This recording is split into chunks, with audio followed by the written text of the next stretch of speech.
Welcome back, everyone, to another episode of the Bwacast. I'm Hugo, and here I have with me Laxman. Hello. So today we're going to be talking about microtransactions in the gaming industry, and I want your thoughts on what you think, or just your general thoughts on microtransactions, Laxman. Well, I think microtransactions, if you go back a few years ago, were basically the bane of the gaming industry, but now I feel like we've settled into a more Accepted? accepted, but also more consumer-friendly space in which most games now don't have pay-to-win microtransactions, and they're a lot more cosmetic. I think that's fair to say. I think part of what falls under microtransactions as well might be DLC. Well, it depends, right? Because some DLC can be, $1 for like an outfit or a skin. But if you're talking about like The Witcher 3 Blood and Wine, that's like $30. But you compared you talked about microtransactions nowadays, traditionally now being about cosmetics and things which do not directly impact the gameplay of the game and give you an advantage. Right. This is specifically multiplayer games we're talking about. Because I don't particularly care for single player. DLC kind of falls under single player, majority of them. Yeah, but it's like sometimes DLC will be character skins, weapon packs. If you're talking about like Nintendo's one, a Switch shirt for Zelda. Oh man, for Link, sorry. Yeah. So you can play with a Switch shirt on your Wii U. This is the console you don't have, motherfucker. But, in single player, I don't really mind because it's ultimately up to you. It doesn't really change. Having the DLC only influences your experience. Whereas I feel like in multiplayer, if you have something that actually affects the game in terms of like a character buff or a weapon that you might otherwise see in a single player game, then it's not just affecting you, it's affecting your opponents. But anyway, I feel like it's good when it's cosmetic and it's not good when it's bad when it actually affects gameplay in multiplayer games. Do you only think this way though because the games you currently play, like Heroes of the Storm, Overwatch, and a lot of the like global games, I guess, they follow this function. Yet when we see traditional MMORPGs like from Korea or even some Western, not really Western ones, I think are pretty balanced as well. I think they still follow cosmetics, but you see in Korean and Asian MMORPGs and perhaps smaller teams of games, they still have pay to win, as in that kind of market system. With the risk of just sounding like I'm giving a blanket statement, I feel like Asia in terms of game design is a couple of years behind the West. It used to be the other way around, like 10 years ago, Japan was leading the forefront. But now it's by far the West is, like Japan is making catch up. If you look at games like Final Fantasy 15 and things like that, they're trying to catch up to where the West is. So honestly, I think in time, give it a couple of years, you'll probably see a trend towards the Western style. Ironically, Hearthstone, a Western game, is the biggest pay-to-win thing I've ever seen. And the reason why I think it's important is if something's pay-to-win, it's really hard to get people in on the ground level, because when you're on the ground level, you haven't decided whether or not you want to commit. And if you just come in and start getting stomped and you're just getting your ass kicked and you got no clue what to do, except, the only way you can even start enjoying this free-to-play game, pay a couple $100, is to pay some money, then I think it's a different thing. Like if people, for instance, were told up front that they need to pay this money to actually play the game, then they would have a different view. Like, I'm trying to think of the best way to describe it. But do you think that Hearthstone and all those other TCG-based games get a pass? Because if you look at what like actual TCG games like Yu-Gi-Oh! And Pokemon, they are still pay to win. And the best, I know you don't know anything about this, but all the best decks and all of the competitive decks are hundreds of dollars to create. So I guess in that respect, Hearthstone emulates exactly what the TCG competitive side is doing. Yeah, on a much grander scale. But I think you just, rather than looking at individual things, you have to look at an overall trend, and the overall trend says that cosmetic changes are the way to go, because that's the way the consumer is voting with their wallet. Like Overwatch is still making plenty of money just doing cosmetic changes. You even look at the new Star Wars Battlefront is having free DLC, and they're funding the patches and stuff through the microtransactions. Now it's EA, so they'll probably fuck you up the ass some other way, but in principle it sounds all right. But I'd just like to circle back in what I think I explained poorly. But when you come into a free-to-play game, you have certain notions. And I feel like if I come into a free-to-play game, I shouldn't have to pay money to play the game. Money shouldn't be an advantage. No, it's not just that. I shouldn't have to pay money to just enjoy the game and be uncompetitive. And just to be competitive. Whereas if I play like So I shouldn't have to pay money just to be competitive. But if that's the case, I mentally don't go like, oh, this is the worst thing ever. I'm getting ripped off because I haven't had to pay any money in the first place. I do have a problem if it's a pay-to-play game and then you have microtransactions. I think that is BS. And I think, I just talked about Overwatch. I think it's BS, man. You paid $60, right? Yeah. And let me tell you what you've paid $60 for. You've paid, $60 US, really $100 in Australia because it's a rip-off here. Yeah.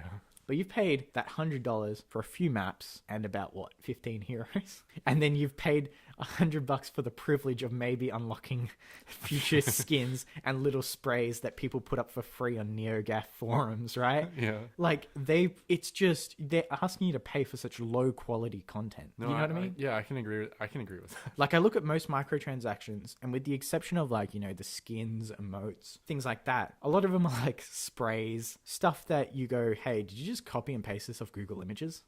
Right? And that's my problem is with the quality of microtransactions. I think they can get away with it though because it's a bit similar to gambling if you think about it. Yeah, it ticks the thing in the brain I don't know what I'm going to get with this loot box. I might get the best thing ever. I might get legendaries, 5 legendaries or whatever. But I think above and beyond that, I have to talk about Overwatch a bit more, is the fact you can't buy specific items that you want. Now, say what you want about Heroes of the Storm and how it's a really shit game. If you want a specific item, you can get that specific item. So you don't have to buy the stuff you don't want. But in Overwatch, the only way to do that is to get the gold currency through in-game, and the only way to get that is through loot boxes, and the only way to get loot boxes is to pay money. I think a much better example of Heroes of the Storm would be Dota, where every single hero has already been unlocked. Right. You're given all the content that the game has to offer from the get-go. But not the skins. But the skins are irrelevant. Right. They're purely aesthetic. So you're not set. The only disadvantage you have is the lack of experience and your technical abilities. You're right. Yeah. 100% right. Heroes of the Storm, I think, should automatically have all heroes available to people as well. But I don't know. I feel like we've kind of waffled on about this. So just to kind of bring it back into focus, I think it's a bit stingy to have microtransactions in a game you already pay for. If it's a free-to-play game, hopefully it's not pay to win. But if that's the case, obviously no harm lost once you find out because you haven't paid anything for it. You can just quit.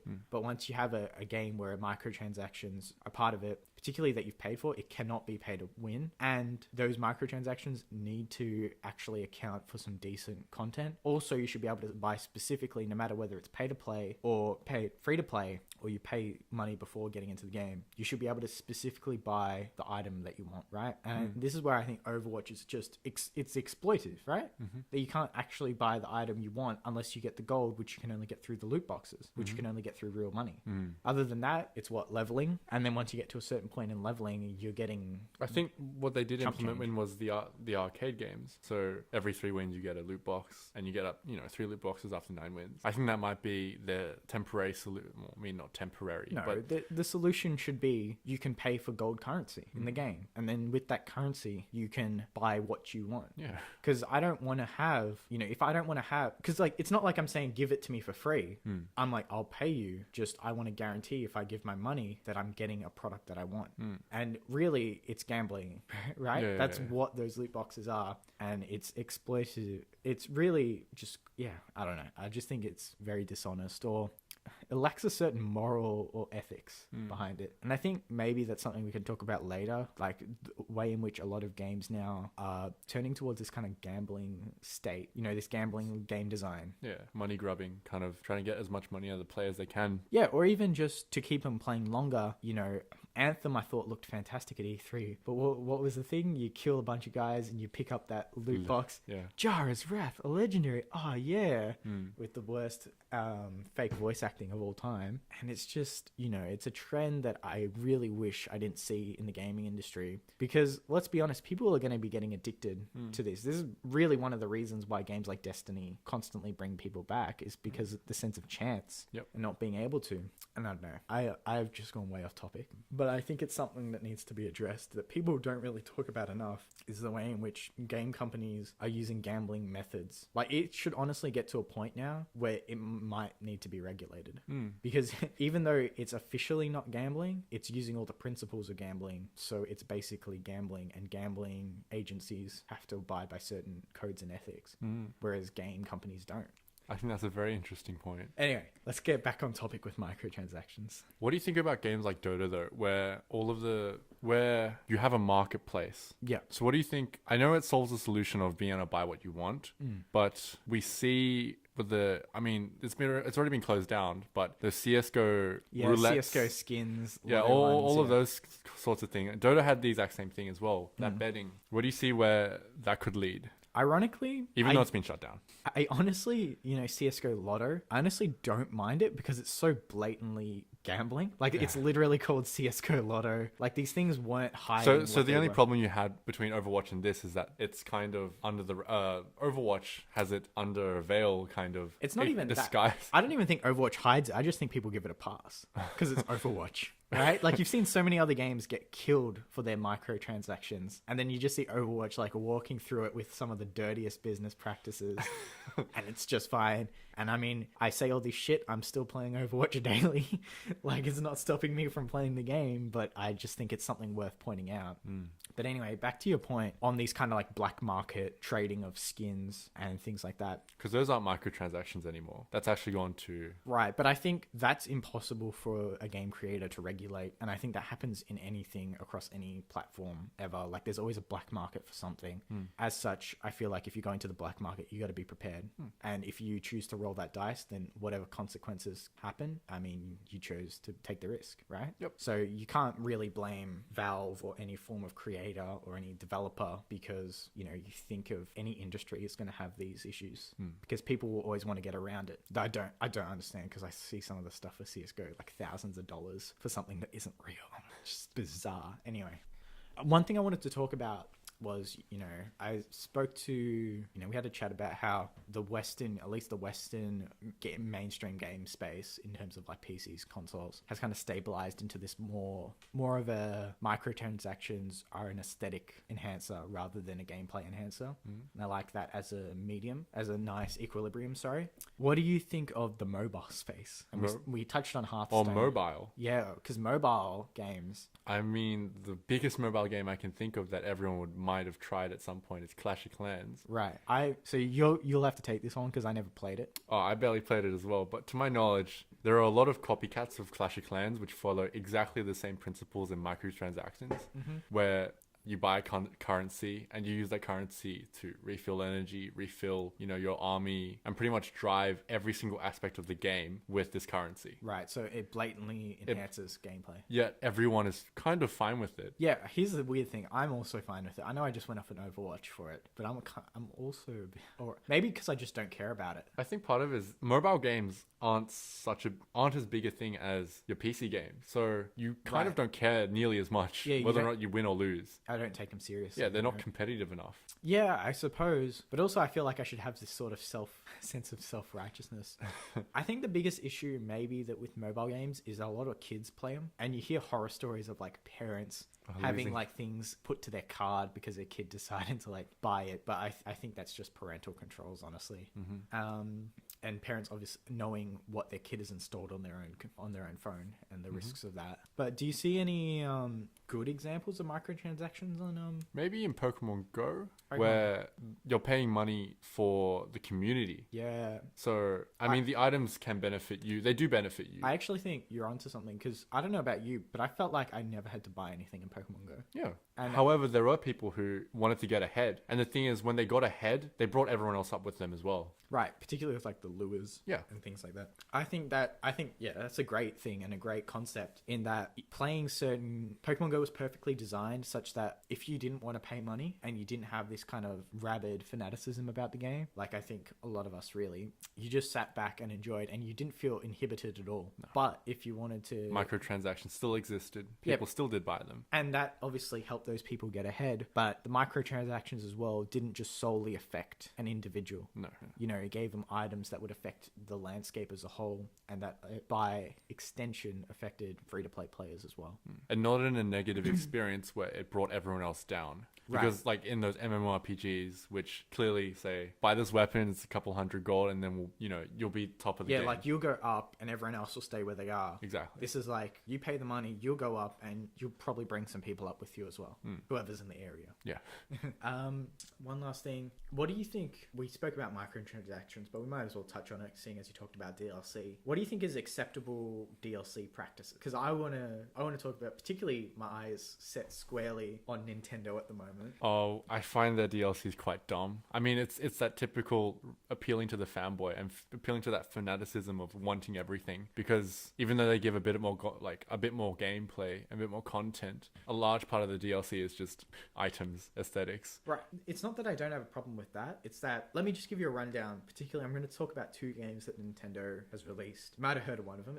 You might have heard of one of them. It's called Breath of the Wild. Yeah. Might be one of the greatest games of all time. Though I think people's hearts aren't going to remember this game as fondly as the Metacritic score will. So the way in which the DLC practice works is that there's 3 DLC packs, but you can't buy them one at a time. You have to buy them all together. And the problem with that is... Sorry, did you want to go in? Oh, well, just to correct you, it was two DLC packs. Isn't it 3? Because the No, one it's came out with items, then one is the one So came one- out with one- like the Switch shirt, I remember, and then one is like the trial with to upgrade the Master Sword, and then the last one is a story DLC. To my knowledge, the story DLC is one part, and the second part is all of those aesthetics and the Trial of the Sword. No, because the Switch one, like the Switch shirt and stuff's already in the game. So that came out. First of all, we'll come back to that. Oh, well, besides, But I'm pretty sure- 3 or 2 DLC doesn't matter. The point is this. There's 3 core aspects to it. There's some items, then there's a dungeon, which is the Master Sword upgrade, and then there's a story DLC. Now, if I had a Switch and if I had the game, but which I don't, but I know a lot of people that have spoken about this, they're only interested in the story DLC. But you can't get the story DLC by itself. You have to buy everything together, so Nintendo can jack up the price. So you have to spend $20 to buy all 3. Well, you have to spend $20 to buy everything together, and you can't, and it's holding it ransom, right? It's like, hey guys, we got your childhood memories here locked up. If you want to see what's next, pay for all this other shit as well. And I feel like that's again exploiting people's nostalgia, and it's not illegal or anything like that, but I think it's also morally just not the right thing. The next one I also want to talk about is there was a re-release of like Fire Emblem 2 like for the West. So Fire Emblem 2 or something never came out in the West like ages ago. So they redid it for the 3DS, called it Fire Emblem Echoes. Now the bizarre thing about Fire Emblem Echoes, it's $40 and its DLC is $45. Another thing about the DLC is that the DLC came out, part 1 of the DLC came out on the same day as the actual game was released, which means they just cut it out of the actual game's release. Because another thing about Fire Emblem Echoes is it was released last year in Japan and then was coming to the West. So clearly this stuff has been in development for a while and they've decided to cut it out. But it's just... It's so bizarre. First of all, if you go through the DLC list, it's just like a couple of dungeons, some cosmetics, some items, and they're charging more than the actual game. Like, it's just... I don't know what Nintendo do, but they make some of the strangest business decisions. And I wouldn't be surprised if this DLC was flopping because it doesn't have the same clout as Zelda Fire Emblem. But it's just a lot of absolutely bizarre and bad business practices. And it's not just Nintendo. If you want to go back in time, Mass Effect 3 launched with Day 1 DLC. And this whole concept of Day 1 DLC is when developers developers don't cut it out. The publisher tells developers to cut it out so they can hold it ransom so people get like, I don't know, limited edition versions of the game. But yeah, what do you think of that? Well, I have to agree that it is bad business. I have to agree that it is bad business practices. But why do you think some companies get away with it and others don't? Because they've already got an established name. And we see with Nintendo, you've got all those fanboys who are... I know Ken's older brother is the one with the Switch and all those games. He's even said, I hate that they did this to the DLC, but I will buy it regardless. And I think there's plenty of people just like him, where they know the situation. And I think it's like Overwatch, they give it a pass, simply because it's their favorite game, and it's Nintendo. Right. So they're just abusing their brand. Don't you agree? I mean, it's just like... this is specifically to do with Nintendo. How is Nintendo still a company? Honest to God, like you see Xbox get killed at the start of this console generation for having like DRM. Nintendo doesn't even have consistent accounts across separate consoles. Like your Wii U account does not carry on to your Switch. Like that is bizarre that somehow one guy will get absolutely murdered and slaughtered and will be paying dearly for years to come, whereas another guy can just be like, I think a lot of it also has to do with the fact that people view Nintendo as like a retarded brother. Like really, don't you? I think it's like you don't expect them to perform at the same level as like a Sony and a Microsoft, right? Yeah. It's like, oh, they just did this stupid thing. Oh, maybe that's why they fall under the radar. Like you don't really pay attention to them. And so you don't really ever care enough. Yeah, I also think maybe it might just be that, you know, their brand has taken quite a bit of hit in terms of sales. Like, people just haven't bought Nintendo products, so it's not getting as much coverage. Yeah. But yeah, I think writing, it's this weird thing in the world where it's like, if you're good enough, you get a pass for anything. Yeah. Right? You even think of just generally, like, people have committed crimes, like famous people commit crimes, but you just forget about it and you keep going on. It's the most bizarre thing. I think that's a good way to just wrap up this conversation. Yeah, microtransactions, they don't make much sense, but neither do human beings. All right, thanks a lot for joining us. Nice having you here. Thank you, Hugo. Nice having you here as well. Yeah, See you that's later, guys. Goodbye. Bye.